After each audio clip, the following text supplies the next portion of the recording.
네, 오늘은 사무엘상 30장 말씀을 가지고 두 가지 순종이라는 제목으로 말씀을 전하도록 하겠습니다. 오늘이 사무엘상 마지막 강해 설교의 시간입니다. 우리가 그동안 26주에 걸쳐서 이 사무엘상을 한 장씩 한두 장 이렇게 몇 장은 또 넘기기도 했죠. 사무엘상이 31장까지 있는데 오늘 30장 말씀을 통해서 이 사무엘상 강해를 마치도록 하겠습니다. 그래서 오늘 이 사무엘상을 총 정리하면서 또 그 결론의 메시지를 함께 나누려고 합니다. 우리가 이 정리를 함에 있어서 가장 먼저 우리가 짚어봐야 될 것은 사무엘상 전체의 주제인 것이죠. 제가 늘 말씀드렸죠. 하나님을 존중하는 자를 하나님께서 존중하시고 하나님을 존중하지 않는 자를 하나님은 수치를 당하게 하신다. 이것이 사무엘상 전체의 주제입니다. 사무엘은 이스라엘의 마지막 사사였습니다. 사사로서 이렇게 열심히 백성들을 위해 애썼지만은 이스라엘 백성들은 우리에게 더 이상 사사는 필요하지 않다. 우리에게 왕을 달라 이렇게 요구하는 이 요구를 사무엘 앞에서 하였습니다. 이때 이 사무엘은 이스라엘 백성들에게 너희들이 그렇게 원하는 이 왕정 제도가 얼마나 폐해가 큰지에 대해서 경고하면서 마지막 연설을 하고 역사의 뒤안길로 또 사라져 갔지요. 하나님은 언제나 우리와 함께 하시는 하나님으로서 우리 곁에서 우리를 직접 통치하고 싶어 하십니다. 이것이 바로 하나님 나라인 것이죠. 하지만 이스라엘은 열방의 나라들처럼 하나님 대신 왕의 통치를 받고 싶어 했어요. 사실 이러한 모습은 이스라엘의 이 패역한 모습은 사사시대 내내 이어져 왔던 모습입니다. 이제 그것이 극에 달아서 이제는 노골적으로 사사 제도는 더 이상 우리에게 필요 없다. 우리에게 왕을 달라고 이렇게 노골적으로 요구하게 이르는 것이죠. 사사 시대에는 모든 다스림을 하나님이 직접 하셨습니다. 하나님이 이스라엘을 지켜주셨고요. 또 때로는 이스라엘이 죄를 짓게 되면은 그 지켜주심의 보호막을 살짝 걷어내셨습니다. 그래서 외세가 침입하고 또 이 때문에 이스라엘 백성들이 뒤늦게 회개하고 하나님을 찾으면 그때 사사를 세워서 그 사사를 통해서 위기에 빠진 이스라엘 백성들을 구해내셨던 그런 하나님의 통치가 있었던 것이죠. 반면에 백성들이 요구하는 이 왕정은 아쉬울 때마다 매번 하나님께 가서 구하기 싫다는 거예요. 늘 상설적인 왕을 한 명 두고서 이 왕이 이스라엘을 지켜주길 원했다는 것이죠. 그래서 이 왕에게 모든 재물과 힘과 권한을 몰아주었습니다. 그 자체가 사실 백성들에게 큰 짐이 되고 올무가 되고 족쇄가 됐어요. 많은 세금을 내야 되고 자식들을 또한 군사로 보내야 되고 여러 가지 바치는 것들이 많았죠. 하지만 그 부자연스러움과 그 힘듦이 하나님을 의지한 것보다 낫다고 여겼다는 것입니다. 그래서 이 왕을 요구할 때도 자신들을 잘 이끌고 잘 싸울 수 있는 힘이 세고 키가 크고 믿음직해 보이는 용모가 뛰어난 호대가 멀쩡한 그런 사람이 왕이 되기를 원했습니다. 하지만 하나님은 외모로 사람들을 택하기보다는 이 외모보다도 그 왕이 정말 나를 의지하고 나에게 순종하는가 그런 사람을 원했던 것이죠. 결국 하나님은 백성들의 그 기대에도 부응하고 또 자신의 기대감을 채워줄 사람을 왕으로 세운 것이 바로 사울이었습니다. 하지만 사울은 그 기대에 한참 미치지 못했죠. 하나님의 뜻과 반대로 하기 일쑤였고요. 또 하나님의 뜻을 거역하기가 많았습니다. 그래서 하나님은 좀 더 하나님의 마음에 합한 자를 찾아서 왕으로 세워야 되겠다 한 것이 바로 다윗이었던 것입니다. 하지만 하나님께서는 이 다윗을 왕으로 세운 다음에 사울처럼 기름 부어서 바로 왕위 자리에 앉히지 않았습니다. 오랜 시간을 통해서 연단과 시험과 이 고난을 통해서 더욱더 하나님과 마음이 합한 다윗으로 만들어서 그렇게 다듬어서 순종하는 사람으로 만들어서 다윗을 왕으로 세웠다는 것이죠. 왜냐하면 다윗 역시 연약한 인간이기 때문에 이런 연단과 고난을 통해서 다듬어지지 않는다면 사울처럼 이렇게 전락할 가능성이 언제든지 있었기 때문에 그렇습니다. 여러분, 이것은 하나님의 자녀인 우리도 언제든지 이렇게 될 수 있다라는 가능성이 열려 있다는 것을 말해주는 것이에요. 사울도 기름 부음을 받았고 다윗도 기름 부음을 받았지만 그 결과는 서로 정반대였습니다. 우리 역시 죄사함을 받고 성령의 기름 부으심을 받은 사람들이지만 연단과 고난을 통해서 우리가 성장하지 않는다면 우리는 언제든지 이 실격의 가능성이 열려져 있다는 것이에요. 그렇다고 너무 두려워하지 않길 바랍니다. 그 연단과 고난을 통해서 우리를 성장시키는 것 역시 하나님이시고 하나님이 우리를 마침내 그 길을 다 이루도록 하실 것이기 때문에 그렇습니다. 우리가 주님 안에만 머물러 있으면은 우리는 결코 실패하지 않습니다. 하지만 그렇다고 너무 방심하면 안 됩니다. 우리가 스스로 서 있다고 생각하는 순간 우리는 언제든지 넘어지고 자빠질 가능성이 열려져 있기 때문에 그런 것이죠. 그래서 우리는 늘 주님 안에서 이 안식과 함께 있음을, 또 주 안에 있음을 유지하려는 이 긴장이 함께 있어야 돼요. 이 평안과 긴장이 같이 있어야 된다는 것입니다. 이것이 바로 믿음과 소망이란 말로 저는 대체를 해보고 싶습니다. 하나님이 우리를 구원하시고 그것을 보장하시고 성장시켜 나가실 것이라는 그 확신이 믿음이라면은 우리는 그런 주님을 사랑하고 그 안에 머물러 있으려고 바라고 애쓰는 것이 소망이라는 것이죠. 오늘 본문은 이 믿음과 소망을 위해 순종하고 있는 다윗의 모습을 그리고 있습니다. 다윗은 그동안 너무나 이런 모습을 잘 보여왔어요. 하지만 안타깝게도 27장 거의 마지막 13년에서 15년에 이르는 이 고난의 행군 가운데 거의 마지막에 와서 엄청난 잘못을 저지르게 됩니다. 바로 하나님을 의지하지 않고 자기 힘으로 이 위기를 모면해 보려고 블레셋으로 망명을 했던 것입니다. 이 엄청난 실수를 저지르고 말았음으로 인해서 다윗은 정말 정치적 생명뿐만 아니라 그 인생 자체가 무너지는 그런 엄청난 일을 당하기 강한 순간에 임하게 되었다는 것이죠. 하지만 다윗은 그 실패와 죄악에서 잘못에서 다시 하나님을 붙잡습니다. 믿음과 소망의 순종을 통해서 다시 한번 하나님의 사람으로 거듭나게 된 것이죠. 그래서 저는 오늘 다윗을 살려낸 이 믿음의 순종과 소망의 순종에 대해서 함께 살펴보려고 합니다. 먼저 다윗이 붙잡은 믿음의 순종에 대해서 살펴보겠습니다. 오늘 다윗은요 엄청난 위기를 맞이하게 되는데 그것은 바로 블레셋 왕 아기스의 부하가 돼서 조국 이스라엘을 정벌하는 블레셋의 그 정복 전쟁에 징벌당하게 됐다는 거예요. 전장인 오늘 30장 읽었는데 전장 29장의 내용이 바로 이것입니다. 그래서 아기스가 불러서 너 그동안 내 밑에 있었으니까 내 녹을 받으며 있었으니까 너 이제 내가 이스라엘 치러 가는데 너가 내 옆에서 최측근이 돼서 나를 보위하고 함께 이스라엘 치러 가자. 이렇게 다윗을 징집했던 것이죠. 여기서 만약에 다윗이 이스라엘을 침공하는 일에 함께 아기스 왕과 함께 갔다면은 다윗은 더 이상 이제 이스라엘 왕이 될 가능성은 없어지게 되는 것입니다. 정치적으로 완전히 매장당하게 되는 것이죠. 다행히 하나님이 이 블레셋의 다른 왕들, 이 블레셋은 5개의 왕들, 도시국가로 이루어진 부족연합체인데 이 아기스 왕이 선봉에 서서 이스라엘 치러 가자 했는데 나머지 왕들이 다 다윗을 함께하기를 꺼려했던 거예요. 저자는 골리앗을 쓰러뜨렸던 사람인데 저 사람을 어떻게 믿고 내가 이 다윗을 출전시키냐면서 아기스 왕에게 정말 이렇게 하면 우리는 전쟁 같이 못하겠다 그러면서 이 반대를 했던 것이죠. 그래서 다행히 정말 다윗은 그 전쟁에 참여하지 않고 다시 돌아오게 되었던 것입니다. 하지만 이것이 다가 아니에요. 정치적인 생명을 우리가 지킬 수 있는 것이 다가 아니라 하나님이 지켜주신 것은 바로 다윗의 생명과 다윗 공동체의 생명까지 지켜주셨던 거예요.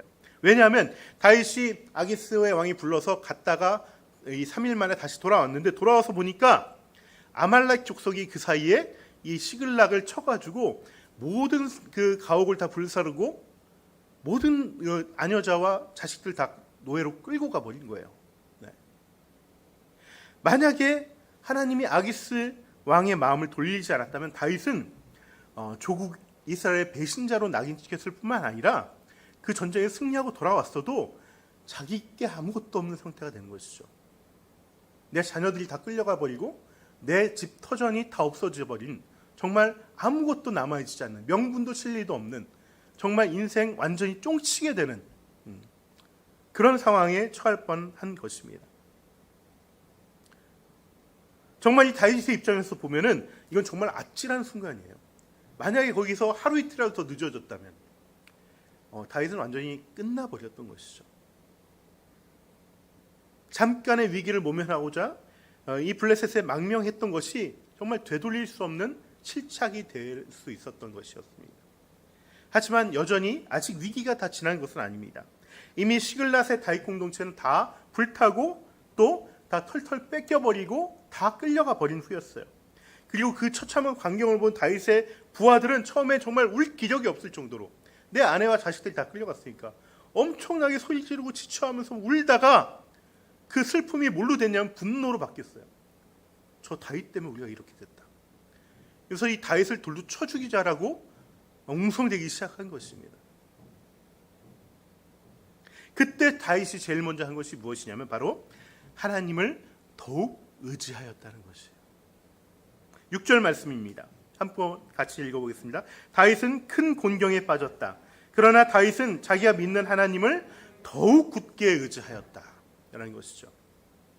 다윗은요, 이 순간에 하나님을 더욱 의지하였다는 것입니다. 이것이 바로 하나님께 의지하는 믿음의 순종이라는 거예요. 하나님은 어느 때라도 자기를 의지하기를 원하십니다. 그것을 요구하십니다. 그것을 따라서 순종하는 사람이 있는가 하면 그렇지 않는 사람들이 있다는 것이죠. 근데 이 믿음의 순종에는 단계가 있어요. 이 위급한 상황에도 하나님 찾지 않는 정말 불순종의 단계가 있고, 하나님을 찾지만은 하나님에게 단지 이 상황 어떻게 합니까? 나를 구해 주십시오라고 매달리고 애원하는 단계가 있습니다. 하지만 다윗은요, 그 단계보다 한 단계 위로 갔습니다. 이 다윗이 의지했다는 것은 이 단순한 의지가 아니라 이 위기를 돌파하기 위해서 자신이 원하는 것을 달라고 구하는 것이 아니라 주님의 뜻을 의지하였다는 거예요. 주님의 뜻을. 그래서 다윗은 제사장 아비아들에게 에봇을 가져오라고 합니다. 에봇을 가져오라고 한 것은 이 에봇에 달려있는 우림과 둠밈, 이것을 통해서 하나님의 뜻을 묻기 위한 거예요. 우림이 나오면은 yes, or no로 둘 중에 하나로 답을 얻기 위한 거예요. 어떤 답이냐면은 8절 말씀입니다. 다윗이 주님께 문의하였다. 제가 이 강도들을 추격하면 따라잡을 수 있겠습니까? 주님께서 그에게 대답하셨다. 내가 틀림없이 따라잡고 또 틀림없이 되찾을 것이니 추격하여라. 이 뜻을 얻었다는 거예요. 여러분, 모든 실패의 화살이 지금 나한테 향하고 있고 부하들이 나를 죽이려고 돌을 들고 있는데 여러분이라면 하나님께 어떤 기도를 드리겠습니까? 저 같으면은 주님께 주님 정말 이 상황 어떻게 해야 됩니까? 나를 도와주십시오. 나를 좀 구원해 주십시오. 라고 이 상황을 해결해 주시고 또 길을 열어달라는 그런 기도를, 그 간구의 기도를 드렸을 거예요. 이것도 물론 주님을 의지하는 것입니다. 하지만 다윗은 그것을 구한 것이 아니에요. 주님께 내가 이 상황에서 이 아말렉 족속을 따라가야 되겠습니까?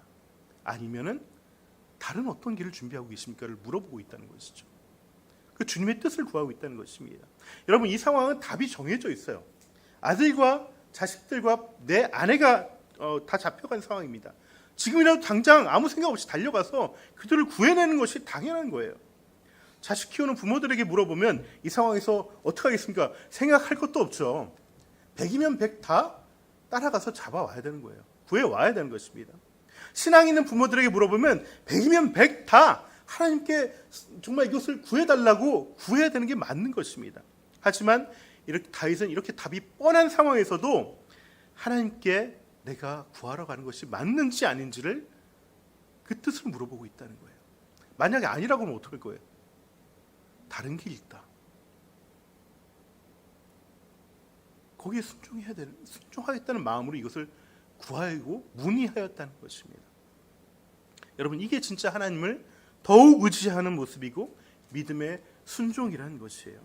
내가 답을 내리고 내 뜻대로 하나님이 움직여달라고 구하는 것이 아니라 너무나 당연해 보이는 답 앞에서라도 하나님의 뜻이 무엇인지를 묻고 그 뜻에 순종하려고 그 뜻을 의지하는 것, 이것이 진짜 하나님을 의지하는 믿음의 순종이라는 것입니다.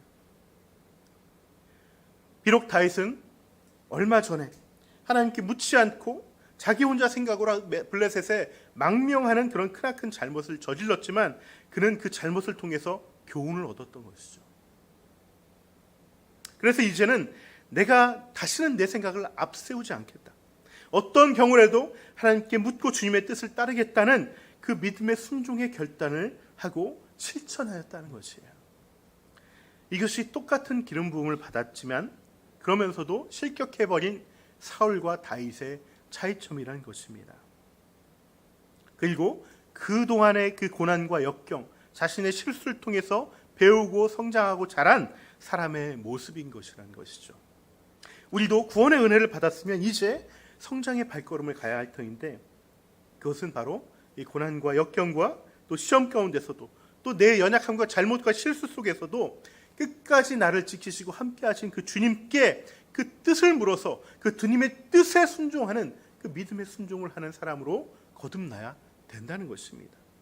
이것이 진정한 다윗의 승리이고 다윗의 성장한 다윗의 모습인 것입니다. 그런가 하면 다윗은요, 이 위기의 순간에 말씀의 소망을 두고 순종하려는 소망의 순종을 하였습니다.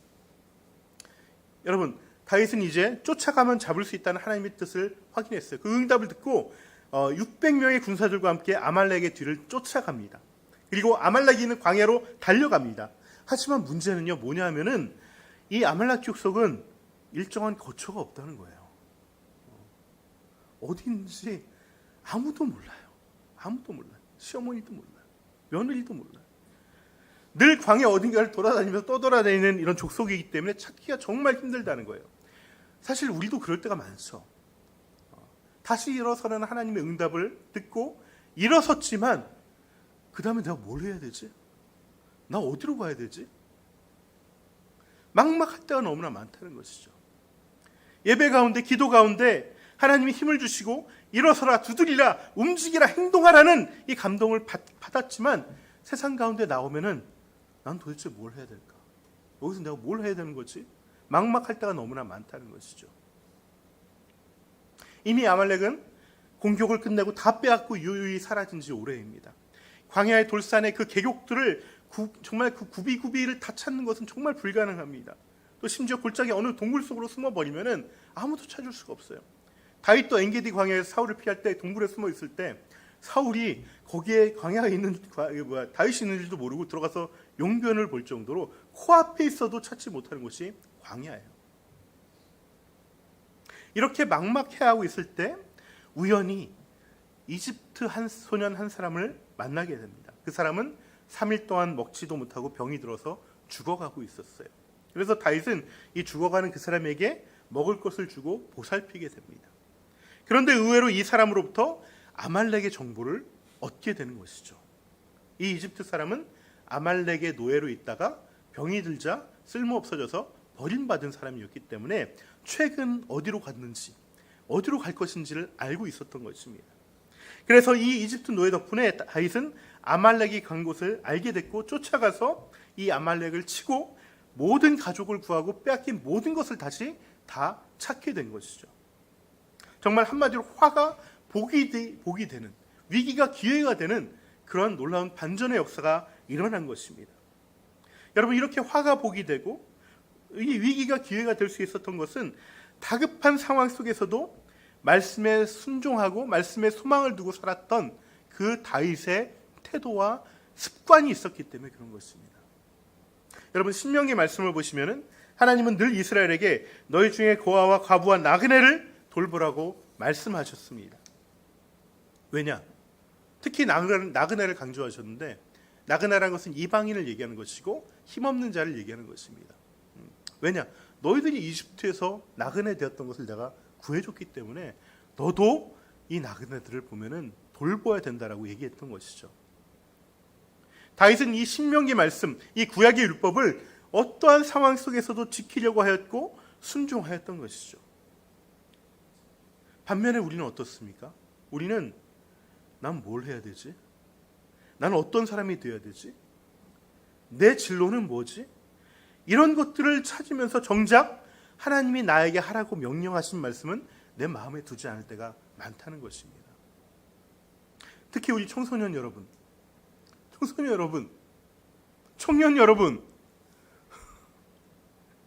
내 적성과 진로를 찾는 것도 필요하지만 그것보다 더 중요한 것은 내가 정말 하나님 뜻과 말씀에 순종하며 사는 것에 집중하고 있는지 나를 자꾸 돌아봐야 되는 것이에요.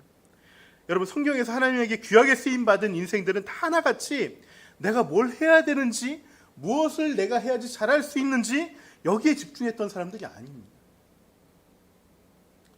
내가 하나님 말씀에 순종하고 있는지 거기에 집중했던 사람들이에요.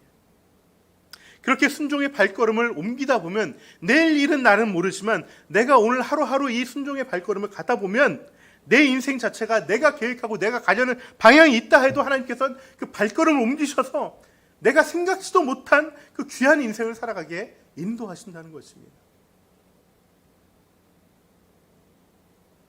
여러분, 이것이 하나님이 우리를 인도하시는 방법이에요. 저도 제가 목사가 될 줄 몰랐어요. 목사를 위해 노력하지 않았습니다. 40 될 때까지. 안 되려고 노력했지. 하지만 하나님은 순종하면서, 물론 다 순종하지 못했습니다. 그래서 애쓰며 다가오다 보니까 나를 하나님께서 나에게 맞는 그 일을 시키시고 그 일을 통해서 하나님의 귀한 일들을 감당하게 하셨다는 거예요. 여러분들도 마찬가지입니다.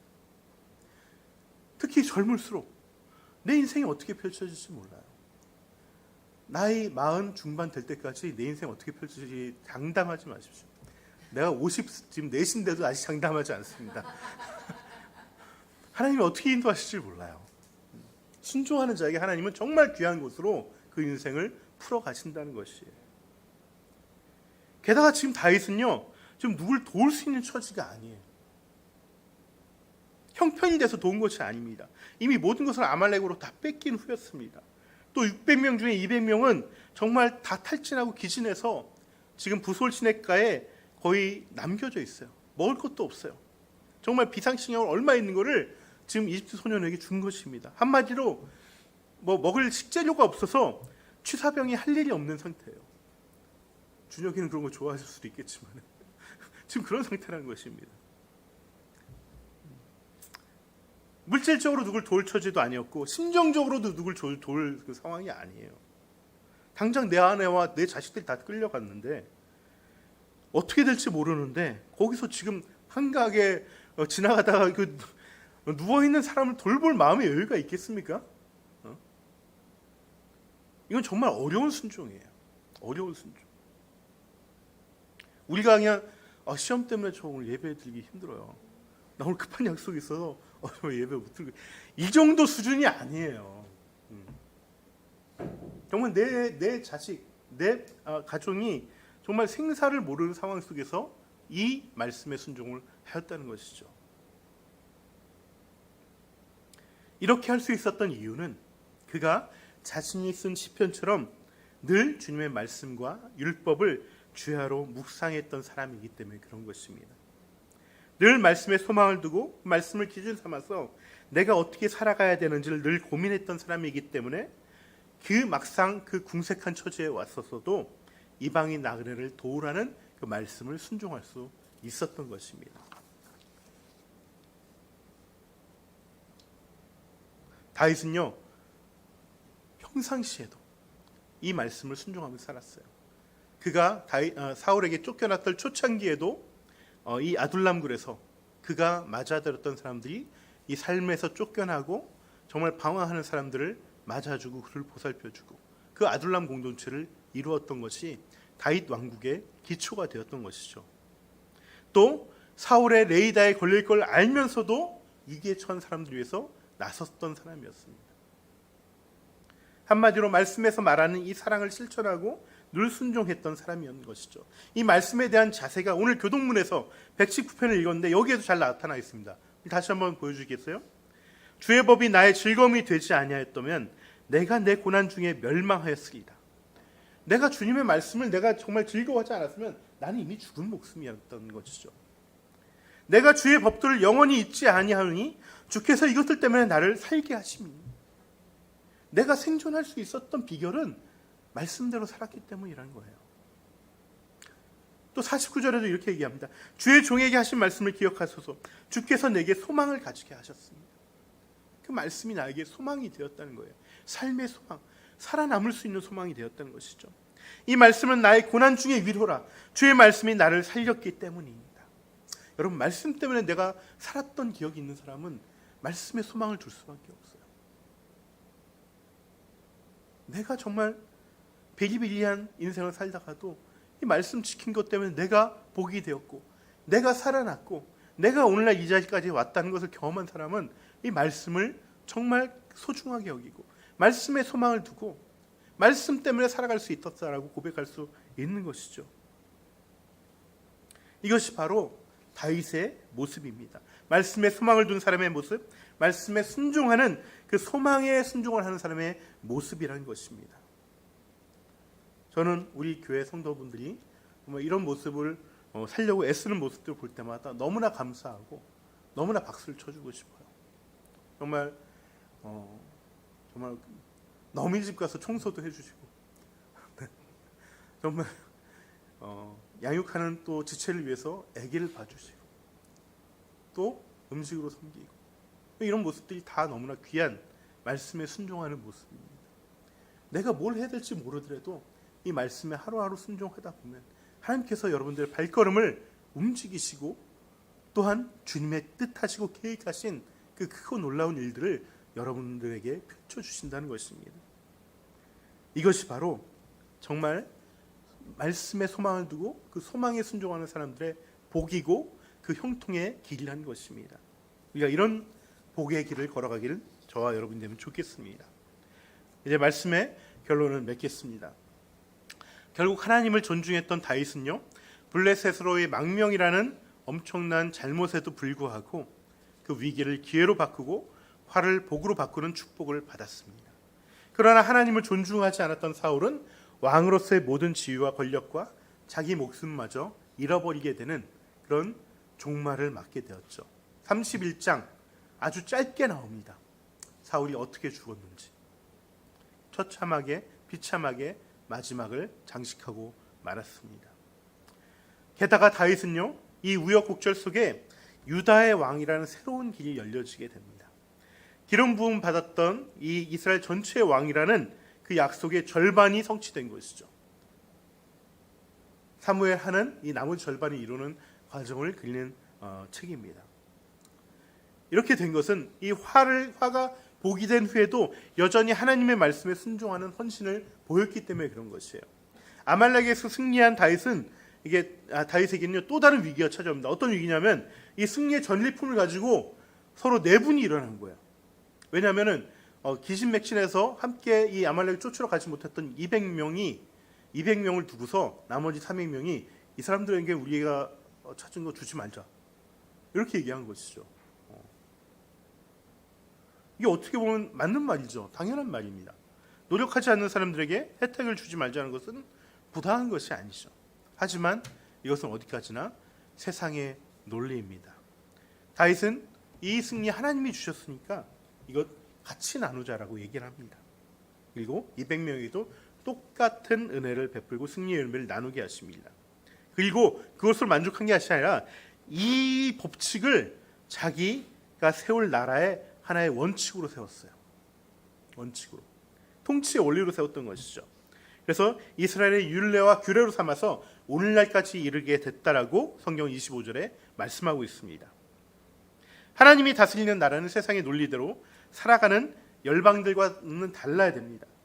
오늘날에도 이것이 우리 교회와 하나님 나라에 여전히 적용되어야 되는 것입니다. 근데 저부터도 그게 쉽지 않을 때가 있습니다. 제가 늘 하나님 앞에 이것을 지키게 해달라고 늘 기도하고 또 애쓰고 있습니다. 여러분도 물론 자식이 한 분이신 분은 잘 모르겠지만 자식이 여럿인 분은 그 자식 중에서도 더 끌리는 자식이 있어요. 네, 어서 오세요. 네, 앉으세요. 네, 앉으세요. 네, 네. 더 애쓰고 또 헌신하는 사람에게 더 마음이 가죠. 하지만 그냥 똑같이 하나님의 축복이 모든 이에게 임하도록 또 저는 기도하고 있습니다. 이것이 하나님 나라의 복이고 하나님 나라의 다스림입니다. 다윗은요 뿐만 아니라 얻은 전리품은 근처의 유다의 장로들에게 다 선물로 돌립니다. 이 유다의 장로들이 어떤 사람들이었습니까? 사울에게 쫓길 때 사울을 도와서 다윗을 공격했던 사람들입니다. 원수들에게 이 전리품을 선물로 돌렸다는 거예요.